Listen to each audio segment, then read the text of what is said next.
The hosts feel it would be a little unkind to present this podcast without just a word of friendly warning. We are about to unfold the story of Frankenstein, a man of science who sought to create a man after his own image without reckoning upon God. It is one of the strangest tales ever told. It deals with the two great mysteries of creation, life and death. I think it will thrill you. It may shock you. It might even horrify you. So if any of you feel that you do not care to subject your nerves to such a strain, now's your chance to. Well, we've warned you.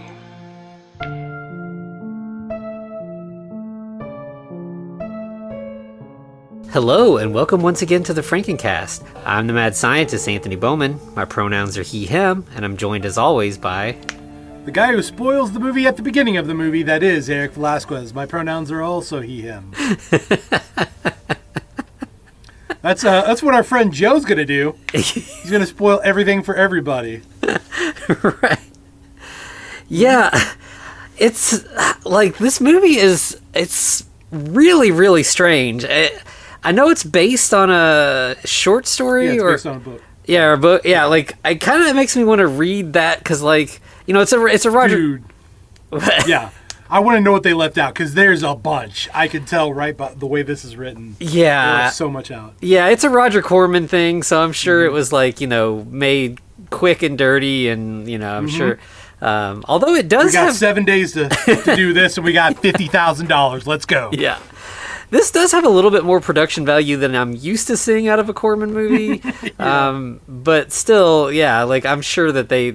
weren't able to cover everything in the book. We may have to get our hands on that at some point and talk about it.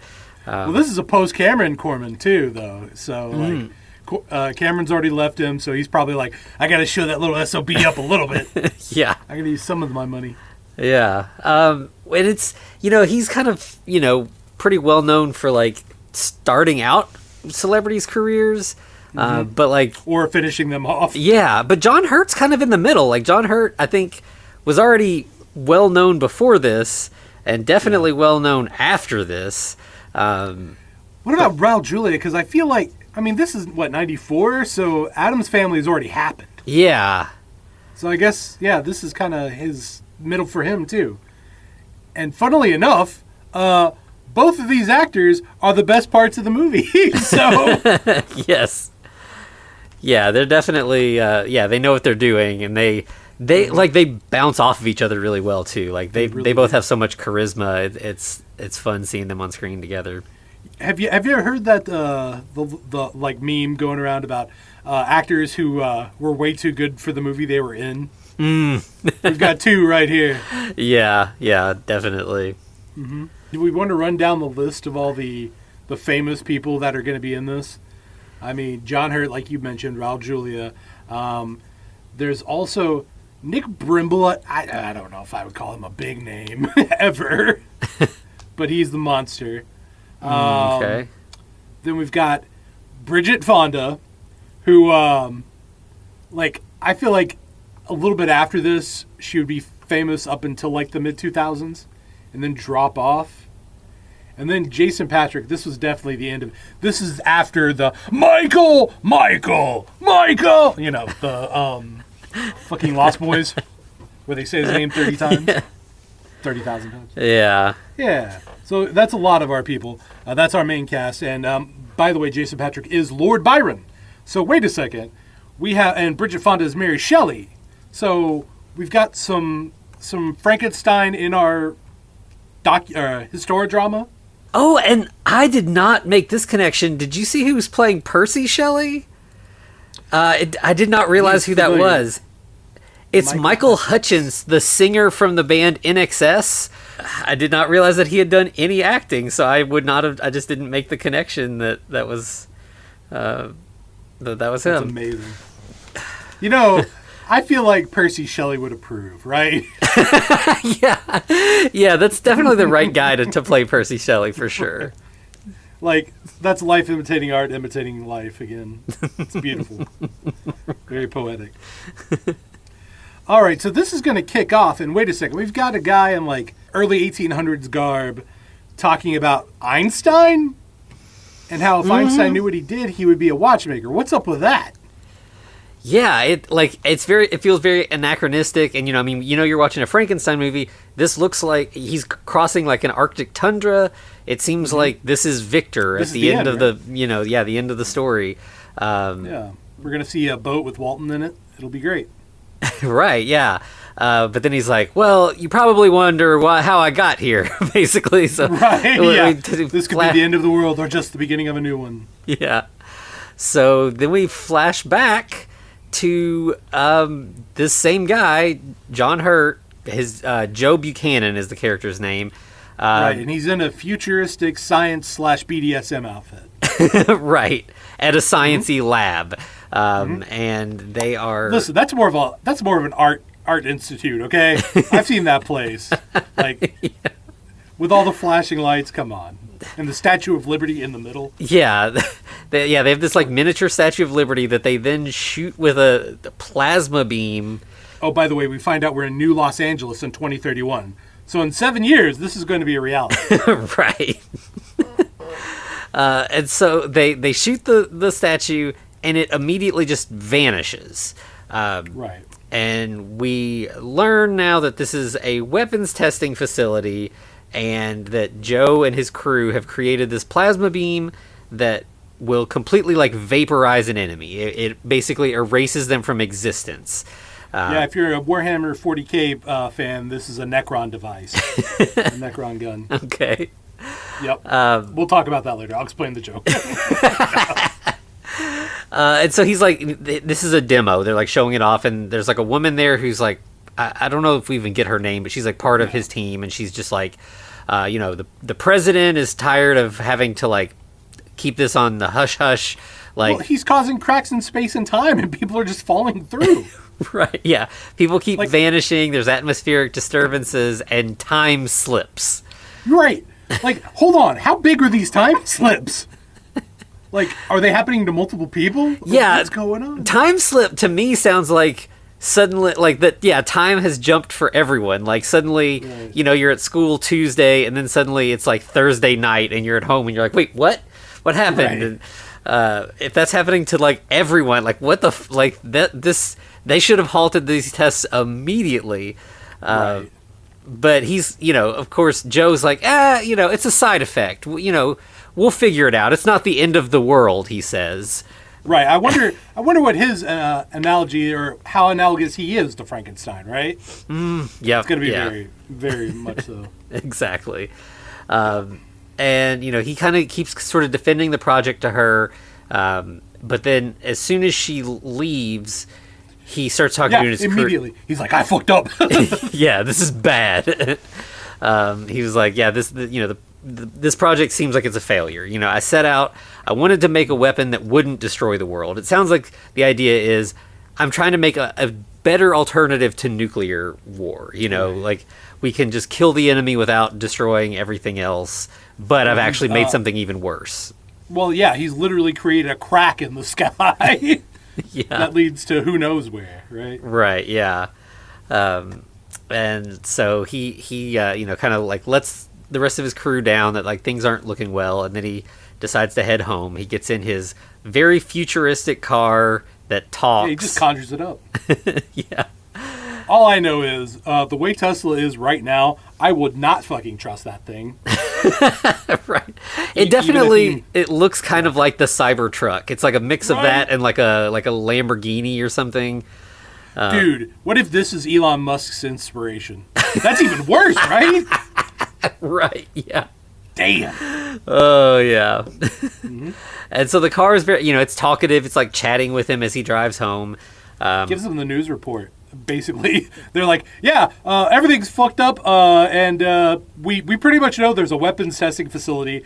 We're kind of worried about that. Also, the last of the Brazilian rainforest is depleting, so we're doing well. Yeah. Yeah. By the way, we're probably right on track for all of that. Right, yeah. We won't have the talking car, but we will have the end of the rainforest. Yeah, that's... Right. Well, maybe it'll be new for 2031. Right. But so when he gets home, he sees there's like a bunch of kids. I don't know, like, are these his kids or neighborhood kids? I don't, like... Who the fuck knows? But they're fucking bicycle occultists. Yeah, it's like 7 or 8 kids, and they're standing around like a bicycle that we would recognize, a normal bicycle from now, that they are burying, and they are giving it a funeral. And he's just like, oh, hey, kids, you're throwing a bike funeral. And they're like, yep. And he's like, why? And they're like, because we got a new bike. And they point to like this fancy futuristic-looking bike. Futuristic for 1994. Right, yeah. So it definitely feels... It just has a full wheel. That's all. Right. No spokes. Yeah, spokeless. It seems like a pretty like heavy-handed metaphor of like we cannibalize the past for the future, and you know that's definitely sort of the theme that we're going to run into over and over again in this story, that like we're destroying things by making new things. Yeah, and also adding weird religious elements to it. Right. But then, like, he's about to head inside and leave them to it, but suddenly, like, a storm breaks out, and it seems really bad, really fast. So he's, like, trying to rush and hurry and help the kids get inside into safety. Right, these idiot kids won't leave without their brand new bike. Yeah. And then suddenly, the crack in the sky opens up further, and, like, we get a heavy metal album as, like, what is he a Mongolian or... what would they be? Yeah, I couldn't tell. He's definitely, it's like, he's like a horde Asian warrior. steppes. Yeah, something like that. You know, he's on a horse and like, you know, coming down out of the sky, and he like throws a spear, and it like is flying. Stops inches away. Yeah, it's almost hits Joe, but then the hole in the sky pulls it back, and then it also pulls the guy on the horse back. And then it, just for good measure, goes ahead and grabs Joe and sucks him into the vortex as well. And his car. Let's not forget Joe and the car. Yeah. The car is a very important character for whatever reason. Right. I think the reason is they spent money to make this dumb car, and so they had to get their money's worth out of it. I wonder how important the car is in the story. Is it important at all? Right. Is there ever a car? Probably not. Probably not. No. It's probably a lady. And she's like helping him out. She's like his assistant or something. Yeah, I'd believe it. Yeah. All right, but yeah, he gets sucked into time and space, and then he just pops out in some random countryside. Mm-hmm. Very, very Sound of Music looking. Yeah, just like rolling hills, very pastoral. A few mountains off in the distance. Yeah, and he starts... I don't think it looks like anywhere in America. So. Yeah, I'm not sure where this is filmed. Yeah, we need to look into that. He starts talking to the car, and the car works, but you know, it's unable to connect to the mainframe or the satellites. Yeah, he's like. By the way, bullshit. Okay, so you know how the car says there's zero pollution in the air? Bullshit. Even back then, there was something. Yeah, like maybe 5%. Yeah, factories and stuff that was already happening at that point. People were burning coal and everything. Yeah, Dickensian kids were dying. Mm-hmm. Yeah, but again, it just feels like a thing where it's like we're making the past look like it's better, and that we're ruining things here in the future. Which you know, it's we're not doing great here in the future, but idealizing the past doesn't improve things. This is how you get Make America Great Again. You know, like it only makes it worse, right? But yeah, so clearly he has traveled back in time. You know, that's the idea here. You know, there's no satellites in the sky. There's no pollution. It's before, you know, his time where humans have done all this damage to the world. Right. Right. In the beginnings of the industrial age. Right. Yeah. By the way, so he just appears on this mountainside, right? Mm-hmm. And he's able to drive his car around without it being destroyed because there's no roads at this point in history. Yeah. Like, no actual, like, drivable roads. Yeah. Sure, there are walkable carriage rides, all that good stuff. Mm-hmm. But also, he just knows there's a barn that he can hide his car in. Yeah, there's a lot of just, like, convenience, like, we just need to move the story along kind of stuff. But I do appreciate the Jesus H. Christ joke. Oh, right. Where he says, Jesus H. Christ, and the car's like, Jesus didn't have an H in his middle name. Yeah, I don't have that on file. Yeah, so he, as you said, he hides the car, and then he kind of just like wanders through the woods, and he finds a bunch of mutilated lamb corpses. I wouldn't say that's very generous, good sir. Like I literally think they just took like some mats that were red and threw them on these sheep because you could see them breathing. So these are real, honest to God sheep that somebody hopefully trained to lay down or sedated. I don't know. Yeah. But he eventually makes it into a little village and goes into a pub. And asks for which seems weird that the first thing he's like, I need some food, and it's like you're not like curious about where you are, what's going on, like right. You're not trying to solve your situation, you just want dinner. Also, it's really cool that 19th century Switzerland, they could just speak English, all of them. Right? Yeah. And as soon as he requests food, he realizes I don't have any money that's going to work in this place. He opens his wallet; it's full of credit cards. Right. And so he pulls off a gold ring. He kind of knows something's going on, though. Yeah. He's like, I don't think cash or credit card's going to cut it here. Yeah. So, yeah, he pulls off a ring and is like, what can you give me for this? And the bartender's like, I'll give you 50 gold francs or something. Yeah, I think right. This felt like a D&D negotiation moment, right? Yeah. What can you give me for this? Yeah, he's like, oh, what about 50 gold francs and dinner? And the guy's like, all right, deal. That's fine. Right. Specifically trout. Mm-hmm. Yeah. We make a point. But immediately, our good friend Joe here sits down right across from a guy. Guess who that guy's going to be? It's Frank Julia. I mean, Raul Julia. Yeah, and he's like, he's a very like kind of fancy gentleman. He's a right. Like Can Joe I sit here? Yeah, and Joe's like, oh, I can't stop you. You can sit where, and he's like, where are your clothes from? Or this outfit is strange. And he's like, oh, I'm from America. This is how we dress in America. It seems to almost work. He's like, all right, I'll buy that. Sure, why not? Yeah. And then Joe's watch beeps, and that. Oh, hold on. Right before this, immediately before this moment, Victor Frankenstein says, I scorn distraction. Immediately, watch beeps. I'm distracted by that. What is that thing that you have? Does it have mercury in it? How did you get to work? Yeah, he wants to see this timepiece and is very excited about it, and to learn that it is run on electricity. But it's so small. Yeah.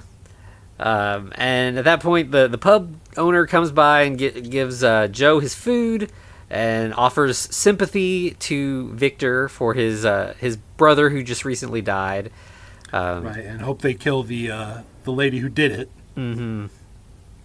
And at that point, Victor gets up, and they sort of introduce. He's like, "Oh, I'm a doctor as well. My name is Victor Frankenstein." And Joe's like, "Wait, Victor Frankenstein?"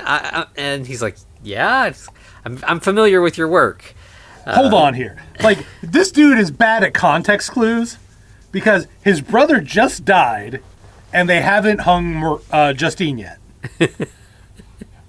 He wouldn't be known. Right, yeah. Barely by the end of the movie, or the end of the book, would he be known.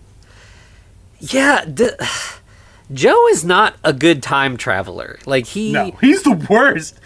He makes he so creates so many of the grandfather paradoxes. Yeah, like, he is not following the Prime Directive at all. Can I spoil something? Because it is wild. Like, all right, if this happens in the story, the author definitely made Joe a self-insert character, because I don't want to spoil too much for you, but Joe bangs Mary Shelley. Yes, he does. Yep. What the fuck? He does that. That happens. I feel like at the end of this story, and everybody clapped. It's almost that level. Yeah. Yep. You're not wrong. Yeah, and of course, him telling Victor that he's familiar with his work takes Victor's like, no, you must be mistaken. My work is quite unknown. Nobody's familiar with my work. He's like, it better fucking be unknown. Yeah. So Victor heads outside, gets in the carriage, and leaves, and Joe kind of sort of sneakily follows after him, curious as to what's going on in Victor's life. Yep. And Frank just tells his driver to pull over and let me out. Mm-hmm. Right? And at 17:20, we see the monster for the first time.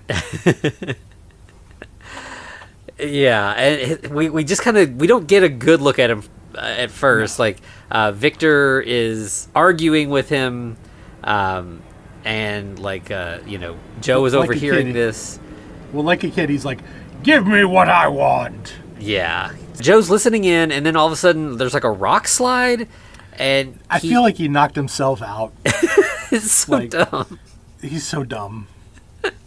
He like slides down a hill, gets hit in the head with a rock, and is knocked out. And then we get the first of, I think, 3 or 4 really short, surreal dreams that are just completely pointless.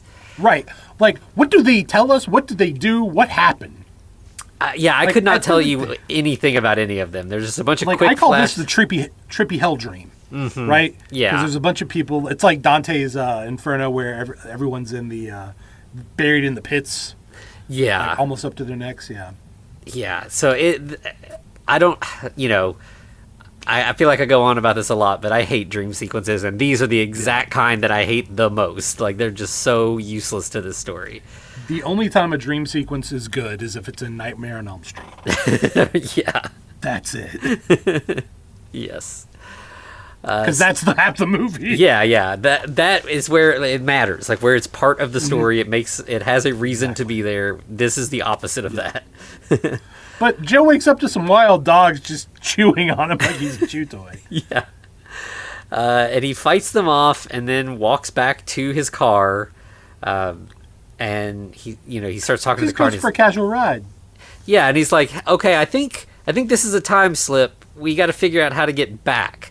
I have an idea. Figure out how to reverse it." Yeah, he says he wants to use lasers, right? But that's the whole thing that got him into this mess, right? Mm-hmm. Also, did he take the fucking laser home? Otherwise, it's mounted to his car like he's a fucking member of the Masks team from the 80s cartoon where everyone drove around their cool trucks and shit. Yeah. But so he has to have the car do some calculations to see how to get out of this, and the car says it's going to take 96 hours, which it's 4 days, right? This is such a thing for the 90s to be like, yeah, we have lasers that can create time slips, we have talking cars, but computers will take 96 hours to do some calculations. Right. The literal job it's created for, computation. It's going to take forever. Yeah.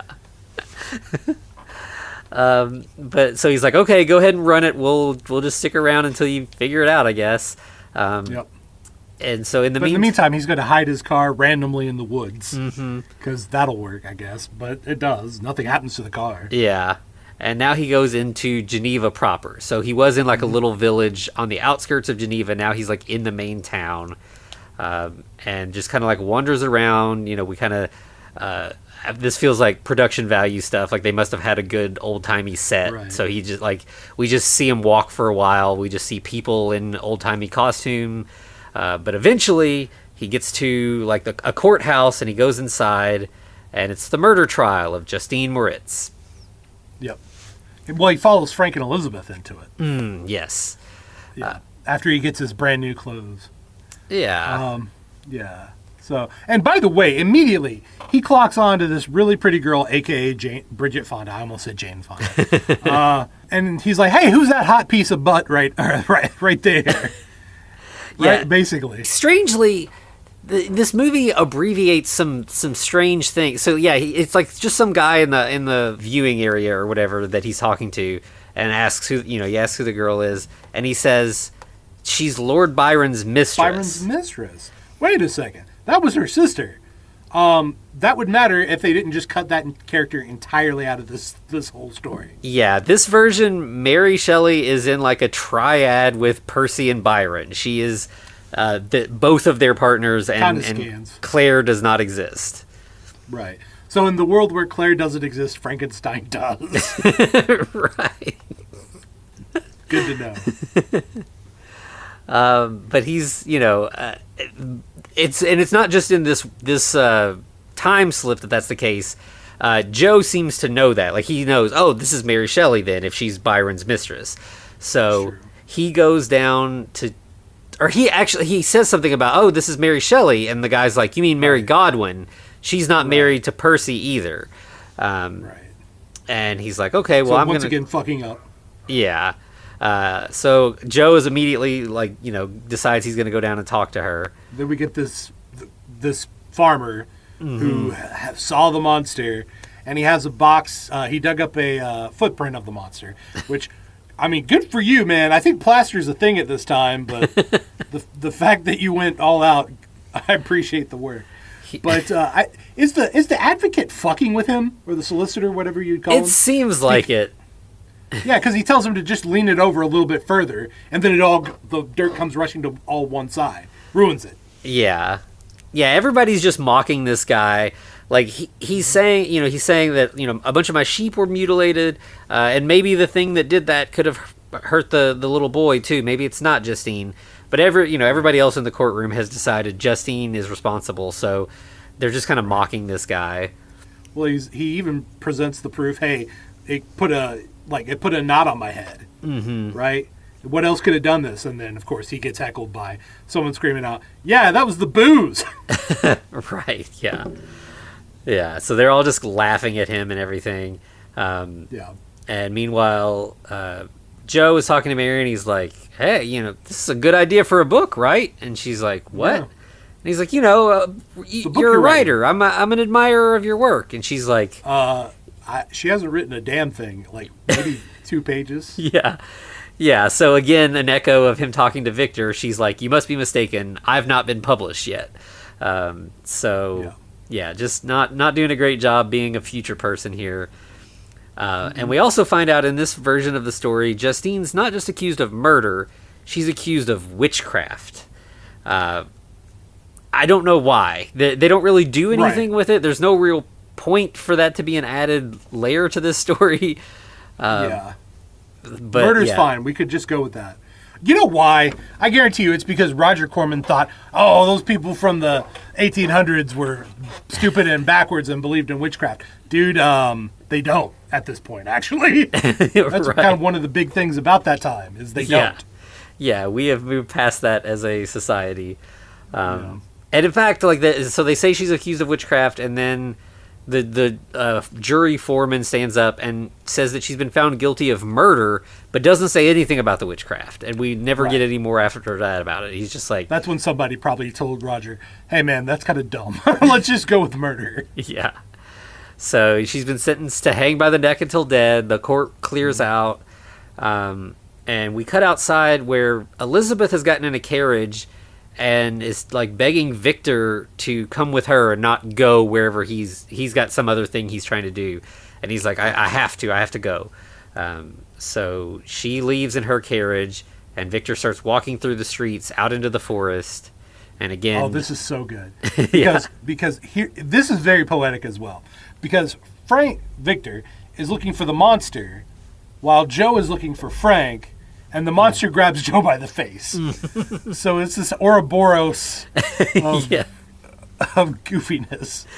Yeah, and the monster in this, now we get like a really good look at him, and it is one of the goofier character designs we have seen of a Frankenstein monster.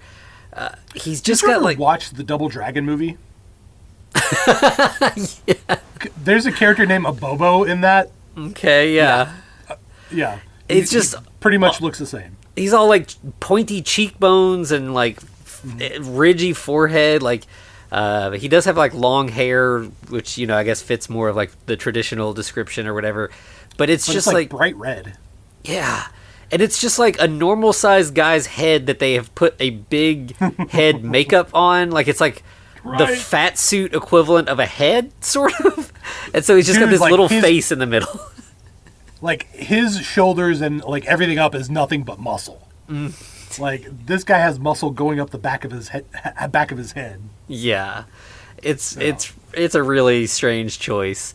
But, of course, he grabs Joe, like you said, by the face and just lifts him up and is like, who are you? Where did you come from? Right. Give me what I want, Victor. I'll kill this guy. And Victor's kind of like, who the fuck is that guy? I don't know him. Yeah. So Victor pulls out a pistol and he shoots a tree nearby. And it causes a branch to fall, which makes the monster drop Joe. And then like they're just back to the monster and Victor are sort of like arguing without the bargaining chip anymore. And Victor's like, I'm not going to help you. You murdered my brother.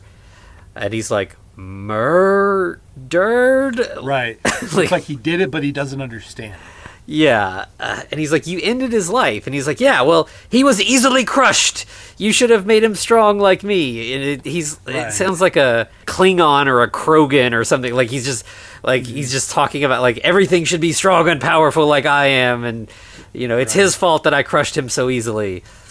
Right. But also he thinks that Victor basically made everybody, right? To a degree. He kind of gives Victor the credit of being God for this world. Mm-hmm. And to him, I guess that makes sense. To him, he is God, right?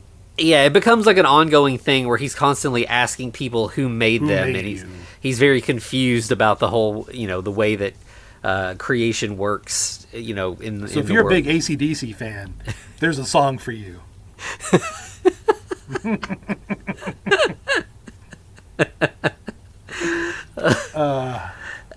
So, and then at that point, like the monster, he starts tearing up and he's like, I didn't ask to be made monstrous. This was you. Make me a mate or else I will kill yours. Which I thought was interesting. Like, I feel like one of the big things in most Frankenstein adaptations is he says, I will be with you on your wedding night. On your wedding night. To make it vague that, I might kill you, I might kill Elizabeth. But here he's just... Whoever's there, really. Yeah, he's specifically like, I'm going to murder Elizabeth.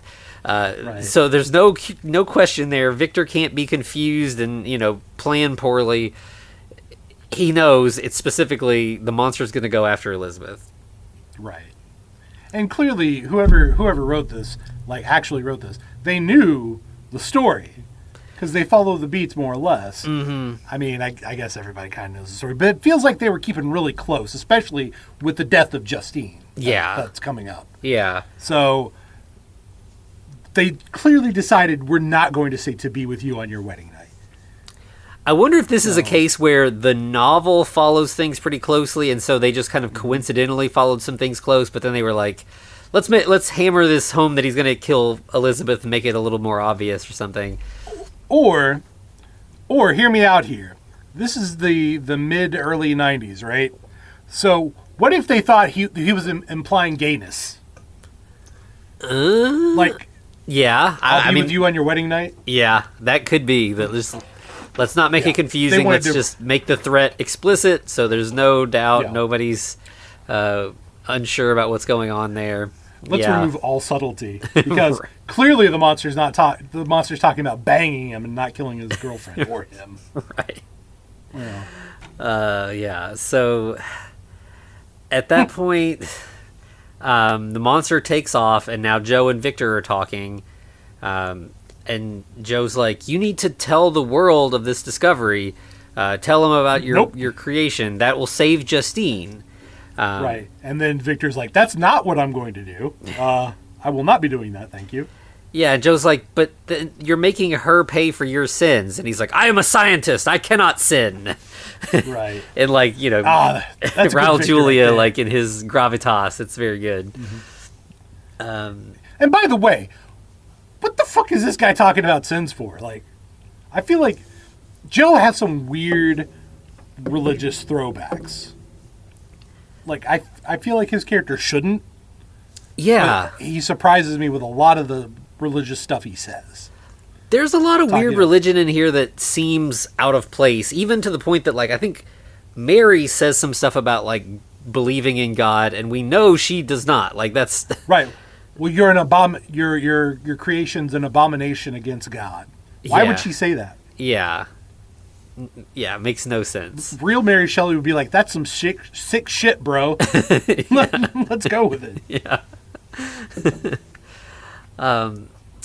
But, so yeah, they kind of talk about that, and I think Joe finally convinces him, and he's like, okay, I'll write something out. So he, writes a confession, And the whole time he's like, this pen is amazing. He's using Joe's pen. Right. It's a self-contained barrel. Yeah, and then like he licks the envelope and he's like, oh, it tastes like peppermint. So he's just very excited about Only Raul Julia could have pulled that shit off. Yeah. Only. Yeah, he does. I mean, like, if you think of, I guess probably the two roles most people know him for, or at least people around our age, is Addams Family, as you said, and as Bison in the Street Fighter movies. And I feel like that really kind of shows his range of, like, his ability to be, like, weird and silly, but also very serious, but in a way that you don't take too serious at the same time. He's perfect for this role here. It's the perfect balance of silly and serious. Mm-hmm. It's like just right. Yes. They talk about the technology that he's like, what world did you come from that you have these things? And Joe's like, I come from the same world you do. And he's like, yes, the world of science. As opposed to Earth is what Joe meant. But right. Well, I mean, and also he's like, he's kind of making fun of him to a degree. He's like, did you come from Olympus or the moon? Mm-hmm. It's like, and Joe's like, oh yeah, same world as you, the world of science. Yeah. Beautiful. Yeah. It is funny, like, Victor seems simultaneously, like, very fascinated by the stuff that Joe has, and clearly Joe is, like, more technologically advanced, but he's also just mocking Joe relentlessly. Like, he belittles him as he is also impressed by... I think he's, like, impressed by his stuff, but thinks he's not worthy of the stuff. I mean, that's fair, I guess. Yeah. But also, that's a good Victor, Yeah. Being that self-absorbed, thinking he's above everyone else. Yeah. And so we cut from their conversation to a group of kids watching like a fireworks display, and the monster comes like storming in and just like starts attacking kids and like picking them up and demanding that they tell him who made them. And they're all like obviously freaked out by this weird monster. Then we get a poor bastard who's decides to just whistle at the monster instead of hit him with something. Yeah. I think it's like an old-timey cop who, like, he doesn't have a gun. He just has a police whistle. But the monster hates the whistle a lot. And he fucking does a Mortal Kombat finisher. Rips his heart out and shows it to him. Yeah. Yep. And the monster, I guess, says ACAB. Yeah. We stand the monster. Right. And then we go to Joe, who has arrived at Villa Frankenstein with Victor's letter that he's supposed to be delivering to Elizabeth. At first, like, the butler doesn't want to let him in, but he's like, no, Victor told me I got to give this directly to Elizabeth. So he, finally gets to her. She opens the letter, and she's very disappointed at what she reads, but she's like, I thank you for bringing it. And he's like, all right, you ready to go to the court? And she's like, what? What do you mean? Yeah, and he's like, because of the letter, Justine, the confession. And she's like, this is a letter. No, Victor said I should flee Geneva because stuff's bad and he wants me to get to safety. Right, and Joe's like, oh, that motherfucker. Let's go to the... Yeah. What did he expect, though? Right, I don't know how... Like, as soon as Victor was sitting down to write this, I was like, he's going to bullshit this. This is not going to be a real letter. And Joe falls for it, hook, line, and sinker. Right, if I know anything about a Frankenstein, it's that they're going to absolutely bullshit whatever letter they're writing. Mm-hmm. It's not going to be for your benefit. Yeah. But I do... Liz is kind of a stone-cold bitch to herself, because the moment he's like, well, we're still going to the court, she's like, hey, Werner, the butler, I'm going to need you to get in the way of this guy. Yeah. So she's calling her butler to kick Joe's ass. Mm-hmm. And so Joe goes outside, or kind of gets ejected or whatever, and goes back to his car, and he gets in to drive to Villa Diodati to check in on the real side of this story. He asks his car to print out the Wikipedia article for Mary Shelley. Mm-hmm. So. And then has her print out the whole book. She prints the entirety of Frankenstein in like 10 seconds. Just like this big stack of papers just falls out, and it's the whole novel. By the way, where's the paper tray for the car? It's like where the airbag should be on the passenger side. Right. It's not safe. No, not at all. Not unless you get a bunch of paper just shot into your face when you get into a car wreck. Right. Which that's probably a fetish, but anyway.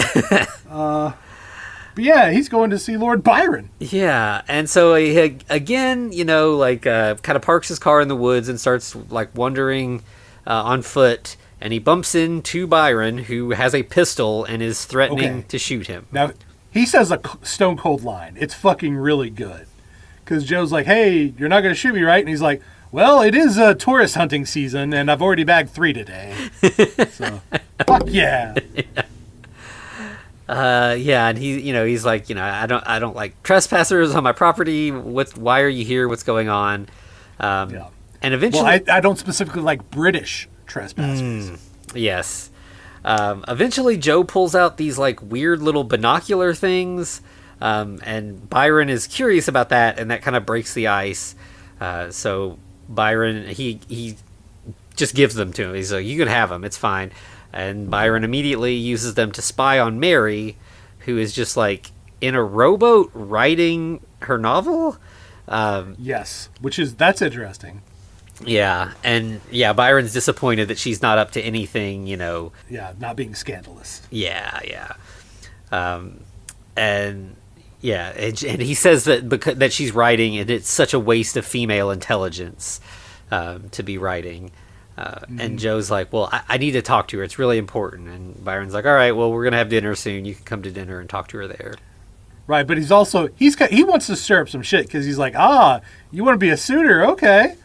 Let's hook you up and see what Percy says about that. Yeah. And so, they head back to the house, and, Mary's still out on the lake, but Percy's inside. So Byron introduces Percy and Joe, and basically Joe just witnesses Percy and Byron doing their whole witty banter kind of thing. Right. But then Percy gets really serious about a cloud. Yeah, there's something ominous off in the distance that he's curious about. It's like a gateway to another world. Was this a real poem that he wrote?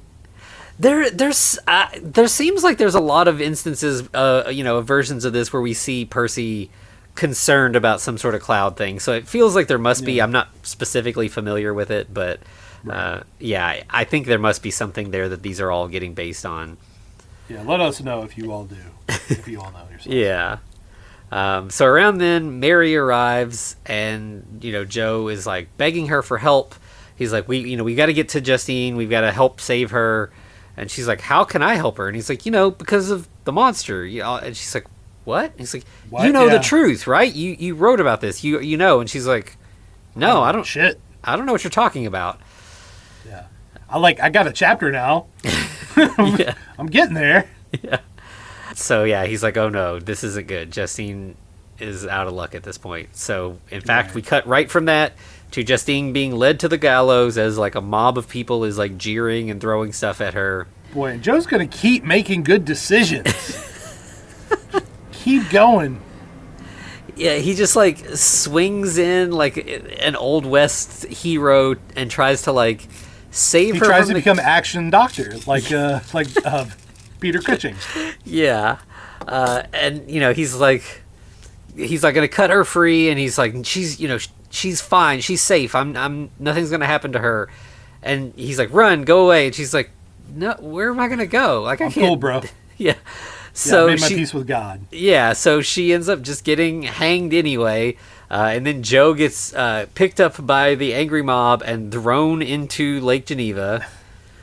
Where he's lucky that he hasn't been murdered like 7 times already. We're about halfway through the movie, I think. Yeah, just so many bad decisions. Mm-hmm. And while he's in the lake, he has another dumb dream sequence. Right. This is even more stupid. And it'll lead to even a stupider dream at the end, though, right? Yeah. Because in this, what is it? There's like a laser cutting into his leg, and like an evil version of him's like, "We're going to make you better." Yeah, it's so stupid. Yep. And when he wakes up, he's being cared for by Mary, who helped him out of the lake, rescued him from drowning. And so to reward her for saving him, he's like, hey, want to see something cool? Let me show this actual historic figure my future car. This is going to be good. Right. That'll get me in bed with her. Right. And, yep, she's impressed by this horseless carriage that can talk. And they drive into town and just drive through town in this car. And villagers are all like, right. What the that's weird. what the fuck is that? And she's like, how you keep talking about my work? I don't have any, like, what's your deal? And he's like, yeah, I'm from the future. I mean, if the car didn't give it away, like, and she's like, and I wrote a book, and he's like, yeah, it's great. Here, I'll show it to you. And it's gonna inspire a podcast. It'll be great. So he hands her own book, which is like so breaking all the rules of time travel. Like at that point, don't you think she would change it just so she's like not derivative of her own work? Yeah. And I mean, right away she picks it up and she's like, wait, this says Mary Shelley. And he's like, yeah, you're going to marry Percy eventually. And she's like, okay, like you're already giving her like information that she shouldn't have. Right. Well, luckily he does back out of one thing because she's like, hey, are me and Percy going to die young? He's like, do you want to know that really, though? Yeah, and she's like, yeah, you're right. So they get out, and he like points up at the cloud thing that Percy was talking about, and he's like, so that's where I came from. That tear in the sky, that's my fault. I fell through it. And he's like, I guess I should, I should realize I'm like Victor. I wanted to create something good, but I've made something dangerous in the process. And she's like, what do you mean, Victor? So it's true, Victor Frankenstein created a monster? And he's like, yeah, that's what I was talking about earlier, right? And she's that's totally what your book's about. Get on the page. Come on. But this is when she says that he's an abomination in the eyes of God. Mm-hmm. And he kind of scoffs at that, and she's like, wait, you don't believe in God? Well, you don't either, so... Yeah, like, I don't know why they were just like, old-timey people all believed in God, clearly. But right after that, so she's not the atheist we know her to be, but she still is super into the whole free love thing. Right. This is a great line from her. I will say that. Yes. Because she says, Percy and Byron preach free love. I practice it. Bam! Yeah, hell of a pickup line, and it works. Hell of a pickup line. Yep.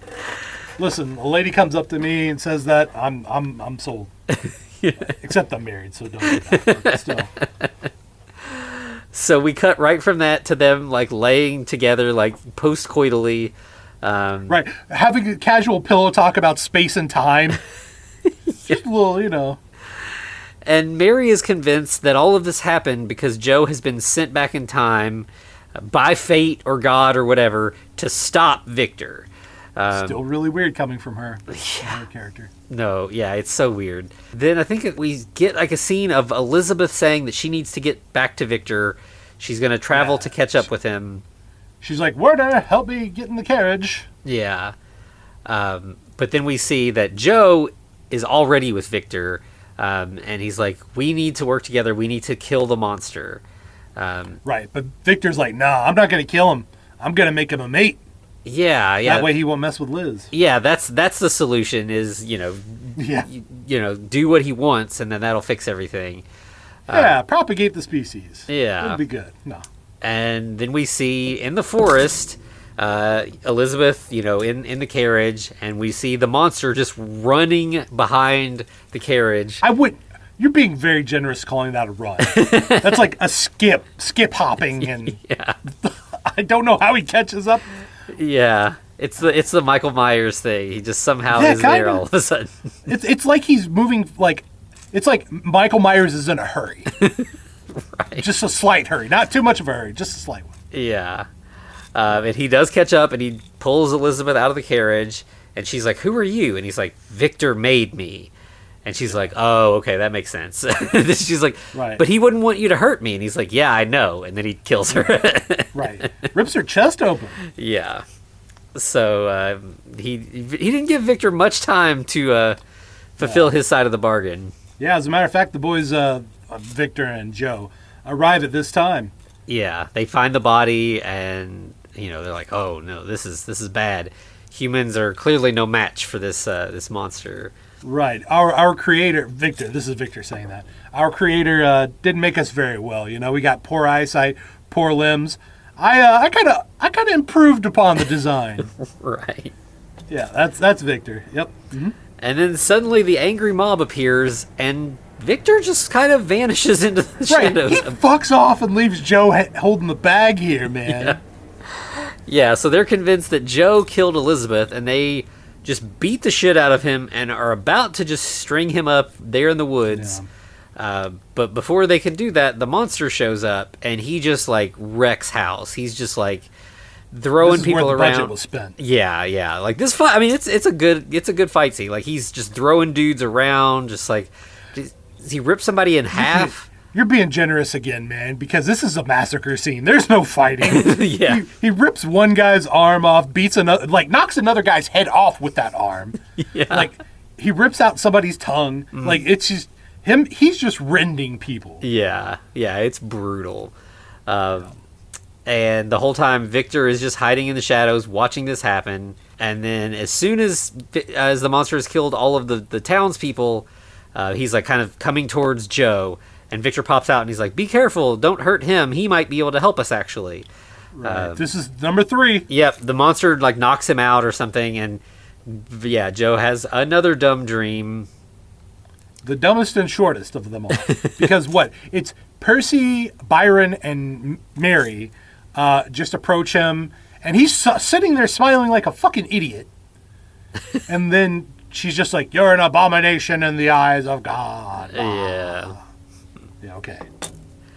So when he wakes up... At least we're done with that. Yeah. When he wakes up, the monster is leaning over him and he's like, "Are you alive?" He's like, "I think so." Yeah.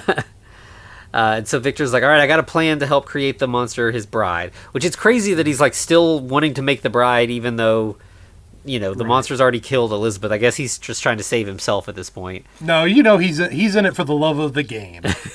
Like, he loves this shit. This is his thing. Yeah. But Victor's idea is we're going to do the whole setup, but instead of trying to use lightning this time, we're just going to hook up to your car battery. It's more powerful. He literally says, I read your user manual for your car. Right. And I figured it out how it works. Like any of that would make any sense to Victor Frankenstein. Right. Like, I feel like he would get some broad strokes. But also, what the fuck is this guy putting in his user manual other than, "Hey, turn this button on, off, this is how you reset the clock"? Yeah. What the fuck? Right. Yeah, like, there's nothing about, like, internal combustion in, like, our car manuals. Right. It doesn't say how oil and gas make a car work. It's just like, put gas in this hole. That's all you need to know. Right. Make sure it's this one specific type of gas because we have a deal with the people who produce it. Right, yeah. And so while Victor goes to prepare his stuff, Joe talks to the car, and the car says the right in front of the monster, though. Like, the monster's not even fucking there. Yeah. The monster's listening in, and the car's like, "Yeah, the calculations are complete. We can't reverse the time skip. It's not going to work." If we do it, the whole reality will become unbound. Or time and space will become unbound. Yeah. What the fuck does that mean? It's like, Unbound, bro. It falls apart. Yeah, and he's like, "But what if we use the laser?" And she's like, "Yeah, it might send you through time and space again, but it's not going to send you back. It's going to send you elsewhere again. Who knows where?" Right. Yeah, it could be anywhere. And I love how at this moment the monster's like, is this a man? Is this car a man? Or a man? No, sweetheart, it's not. Don't worry. Yeah, and he's like, "Well, so who made the car?" And he's like, "Yeah, I did." And he's like, "Well, who made you?" And he's like, "I don't know, God, maybe." Right, another religious thing. Yeah. Like, there's an easier answer. It's called mom and dad. If you're not religious, Yeah. I don't know. When a mommy and daddy love each other very much. Right. Somebody needs to give Joe the talk. Yeah. But this is a good bit, though, because because Joe says God maybe, and the monster says, "Who is God maybe?" Yeah. I'd be like, "I love you, big sweet monster." Yeah. And so Joe's like, can you lift? There's like these heavy, like big, thick cables. Can you connect these? And the monster's like, is carrying them out to where Victor is. But it actually seems like now, for one, Joe has a plan, right? Mm-hmm. Like, whereas Victor has always had the plan, now Joe finally does. Yeah, he's using what Victor thinks is happening as a way to do his own plan. Right. So, we end up. There's like he's going to cause like a laser implosion, I think is what he calls it, and cause another time skip. Right. So we get to see Elizabeth in her monster form. Mm-hmm. Which is just like a mask covering the top half of her face. Yeah. But yeah, they're going to, bring her back. Electricity is going into her and everything. She starts kind of like gasping. Can we talk about Joe and Victor's exchange here as well? Because Joe comes in and he's like, Victor, the pain and guilt have driven you mad. Victor just looks at him, and the best Raul Julia look, and goes, oh, really? I can live with pain and guilt. Just got to get Elizabeth back. That's all. Yeah. But yeah, and at that point, that's Elizabeth wakes. She sits up. But then something else is happening. Like the power is being drained away, and Victor's like, what's happening? And the problem is they only threw one switch at that time. Then they move on to two. Yeah. And then he's like, fuck it, throw them all. Yeah. But eventually Joe, points out at the sky where the rip is spreading, and Joe's like, meet my monster. And we get like... Well, they do that after she gets the power surge, and Victor goes, she lives, because, we got to have it's a live moment. Yeah, yeah. But that is also a cool line. Meet my monster. Hell yeah. And then there's like a flash, and there's like all this galaxy kind of stuff happening on screen. And suddenly Joe wakes up in the villa, but it's now like all wrecked and decrepit, and it's like an Arctic wasteland. And Victor's of course like, what the hell? What did you do, Joe? Yeah, he keeps saying, put it back the way it was, or I will kill you. And Joe's just like, fuck you, I can't do that. Yeah. So obviously we're now back at where we were at the beginning, but it's not just Joe. He's there with Victor. And the monster and Elizabeth. Mm-hmm. Yep. So the Victor's about to shoot Joe when the bride and the monster come out, and but when she wakes up, she seems like she's kind of into the monster. Yeah, she's a little nervous. Yeah, it goes back and forth. Like it's similar to like the Bride of Frankenstein, where it's like she's not sure how to deal with this monster is kind of scary. Then she sees herself, sees her reflection, and realizes, oh, we are a match. Like, we go together. But, she, it's the mirror scene. She's not okay with the way she looks. She's very shaken up about that. Victor is like, Elizabeth, come to me. Don't go with him. And she sees him and she smiles. She's like, oh, yeah, you're Victor. All right, I gotcha. And she starts walking towards him, and Victor holds his pistol up like he's going to shoot the monster. As Elizabeth gets close, she grabs the pistol and pulls it to her chest, and it goes off, and she dies. Oh, no. Yeah. Which, of course... We didn't see that coming a mile away. Right, yeah. And of course, but then the fucking monster banes him. Mm-hmm. Lifts him up and just snaps him. Yeah, just breaks Victor in half. Like, he's just, go, like, berserker mode. He just tosses him down, storms off into the, Arctic wasteland. Joe goes over to Victor as he's dying, and, we have to get some, classic last words. Right. Victor's just like, kill him. Kill the monster. Yeah. For me. So we're kind of, by the end of this, Joe is kind of Walton, he's like a future Walton, they're lost on this sea of, time instead of space or whatever. Right. But yeah, he's kind of being enlisted to continue Victor's mission here as Walton is. Joe seems to accept that as his new lot in life. He suits up in cold weather gear and heads out into the tundra. We get another voiceover like we had with him at the beginning, where he's I'm not really sure what happened to civilization. There's these remnants that I find, so I must be in the future, but I don't know what happened between my time and now. Right, and this is the future that I may have caused. Mm-hmm. But hey, then he finds a bunker and just decides, fuck it, I'm going down in there. Yeah. And thankfully, the bunker also has a talking computer. Okay, this is bullshit. Like, okay, dude, the bunker knows him? Right. Like, it literally responds, calls him Dr. Buchanan. Yeah, makes no sense. Yeah, and how the fuck does he realize, hey, if I clap my hands in certain ways, it does things for me? The hand clapping thing is so goofy. Where did that come from, though? Yeah. He does it, like, maybe he does it one time in the beginning with the laser, but I don't think so, right? I don't remember him clapping at the beginning. Yeah. But yeah, it's like he's wandering around this bunker. The monster jumps out and like is going to attack him. But then the monster's like, he says, this world that you have created is better than Victor's. It's barren as I am barren. It is lonely as I am lonely. Yeah. So he's kind of like, hey, thanks, man. But not really. Yeah. And then Joe just shoots the monster. Yeah. Just straight up shoots him. And at first it's like he falls down, but then he gets up and like starts like coming towards Joe like he's going to attack. This is third act monster jump. One more jump, right? Yeah, one more absolutely. But tell me something, Anthony. Why the fuck does the monster have stitches on its eye? Like, that doesn't work, right? Right. Am I crazy? It's the movie poster is that too, and it looks really cool as a movie poster, but it makes no fucking sense. The eye is like 4 different eyeballs that they have sewn together of different colors. He's like, got a part of his iris is blue, parts green, parts red. There's no way that you could sew 4 eyeballs together to make one eyeball. It just would not work. And that it still function? Right.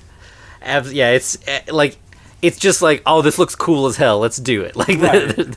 I mean, I'm cool with that, but just leave it on the poster. You know what I mean? Yeah. But yeah, as the monster is like coming towards Joe to fight him, he's like, "What am I that everyone must destroy me?" And Joe also says, "You're an abomination before God." Right. And I am Frankenstein. Yeah. So. Which I thought that was an interesting line that like Joe is acknowledging, like, I'm carrying on this terrible thing that that it's obviously an indictment of like science in our present day by telling the story of a bad future scientist and a bad past scientist. Right. That all scientists are bad. They're all corrupt and seeking their discoveries above and beyond any sort of like well-being of the human race or Earth or whatever. Right. Kind of the beginnings, or not beginnings, but the start to the culmination of anti-intellectualism. Yeah. So they kind of continue their kind of cat and mouse chase through the lab. The monster's smashing shit. Joe shoots the monster in the arm, and the monster has a very measured response of ripping its own fucking arm off and chasing Joe with it. I keep wanting to call him Victor now that he's... Yeah, now that he's called himself Frankenstein. Right. And yeah, then as you said, eventually the monster gets to a spot like in the center of the room, and Joe starts clapping. And this kind of ruined the movie for me, honestly. He's using he's a fucking conductor of a symphony of destruction. Yeah, I was just like, it's like the clapper, like the old like as seen on TV thing, that futuristic technology. But yeah, every time he claps, a different laser shoots, and just eventually the monster gets blasted with like, I don't know, 7 or 8 lasers and gets exploded. Right. And of course the monster does say one ominous thing, "You cannot destroy me." Yeah. And then, which he does, kind of. He does effectively. So. Yeah, he just gets vaporized like the Statue of Liberty did at the beginning. But then Joe wanders out back into the tundra, and then he hears... Don't say he wanders out. The bunker literally leads him out. Let's make this as stupid as it is. The bunker points him out and, like, blows the lid off for him so he can get out to the outside world. Yeah. And dumb. As he's, like, walking around on the ice, he hears a voice just from the ether. You think you have killed me, but I will live on forever, for I am unbound. Unbound. Oh, no, the monster... Like, what? What does that mean? Like, I get it. You're like in time and space, but like, are you all of time and space now? What has happened? Monster, tell me. I feel like this may be a line pulled from the book, and I bet in the book it made more sense as like, this is a metaphor for the fact that Frankenstein, the story of Frankenstein and the Frankenstein monster does live on forever. He dies at the end of every movie, but he just keeps living on because he is sort of unbound from time. He's just, a modern legend, that's just going to be around forever. But in the context of this, it just seemed silly, like especially after the clapper laser thing. Like it just was like, what? All right. Oh, also, there's a big cold space city that Joe's walking to. Yeah, and then we just go to credits. That's it. Yeah. Well, does Joe live? Who knows? Does he die? Could be either one. Yeah, and are there any other humans left, or is he just by himself in like a frozen wasteland, being tortured by the voice of the monster? Yeah, it's not a very satisfying ending, I will say. No, not. It's goofy as shit, is what it is. Yeah, like for the movie being pretty good, more or less, for the whole thing, even though we've shit on it the whole way, but it's like this end just dropped it, like it. Yeah, it's a Roger Corman movie. It's silly and fun as they all are, but there is something about it that just doesn't quite land. If you have this on at a party or something, that's fine. No one's listening or watching it anyway. It's just a cute little thing you can just look at every once in a while and be like, "Oh, that's cool." Yeah. Yeah, and I think this was like was this the last? Yeah, this is the last movie he directed. Mostly Corman is, known as a producer. Right. And nowadays, especially. Yeah, and like he directed, a little bit like through the 70s and like right into like 1980, I think. And then this was like 10 years later, and then he never directed again. So it's a weird one to go out on for sure. After like taking a big break and then coming back and doing this odd thing and then just stopping again. Right. But listen, his executive production brought us things like Blood Fist 2050 and Piranhaconda, Dino Shark, Dino Croc versus Super Gator. I mean, come on. Yeah, I appreciate that he's still working. Like, good for him. But yeah, I mean, the prime of his time of his like career is definitely long past at this point. Yeah. But yeah, I mean, he definitely made a huge impact on movies in general, between all the movies that he made or was involved in the making of, and all of the people whose careers he jump started. Like, Hollywood would not be the same without him. So, we definitely appreciate his contributions. Absolutely. I mean, like I mentioned earlier, without him, we don't have Titanic, right? Mm-hmm. Because James Cameron. Yeah, or the Terminator movies, or I mean, he discovered like Jack Nicholson. I mean, Little Shop of Horrors was him. There's so many things that we have that are fantastic that Roger Corman was such a big part of. Right. But then we also have this stuff. So I mean, take the good with the bad, right? Yeah, I mean, this is definitely leaps and bounds above those kind of like sci-fi Sharktopus kind of movies that he's has his name on these days.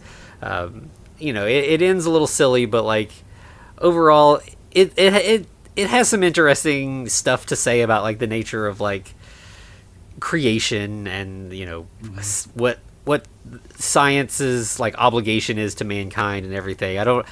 It feels like it has some ideas, but it doesn't really know how to fully spell out those ideas. It's just kind of like, is this anything? Does this mean, just you kind of have to do a little bit of the work to figure out maybe what they're trying to say there, but at least it's trying something. It is trying, for sure. I mean, it's not the worst movie by any means, but just know that if you're a fan of Mary Shelley and Frankenstein, there's a couple what the fuck moments. Yeah, the anachronisms are they come like fast and heavy in this movie. They're all over the place. And like we said, Joe likes to. He doesn't do the spoiler alert. He just does the spoilers. Yeah. All right, Anthony. So we have a lot of talk this week about a man who wants to be a god and his monsters. So how about next week we talk about gods and monsters with Ian McKellen? Yeah, I'm really excited to get to this one. it's definitely a different angle of a Frankenstein story. I mean, this is, mostly like it's a biopic about James Whale. Right. And it's very appropriate that Ian McKellen plays James Whale. Mm-hmm. Yeah. So this is going to be a fun one. We've done a lot of stuff about Mary Shelley and her creation of the story, but this movie's pretty unique in that we get to see, some of the stuff behind the scenes of the making of the films. So yeah, it should be fun to dig into that story. Yes, indeed. All right, where can they find us, Anthony? So you can find us on all the socials at The Frankencast. You can email us at thefrankencast@gmail.com. We're also over on YouTube, and you can also find us at patreon.com/thefrankencast. Where we're always doing new, interesting stuff. We're having a lot of fun over there, and we'd love to have you. Absolutely. All right, well, anything else we got? I think that's it. All right, then. To be continued! Looks like you survived another episode. The Frankencast is a production of FCR Media. It's hosted by Anthony Bowman and Eric Velasquez. Follow us on Twitter at The Frankencast, or send us a letter at thefrankencast@gmail.com. Our cover art is by Amanda Keller. You can find her at Keller Illustrations on Instagram. Our theme music is by Vivek Abhishek. Thanks for listening.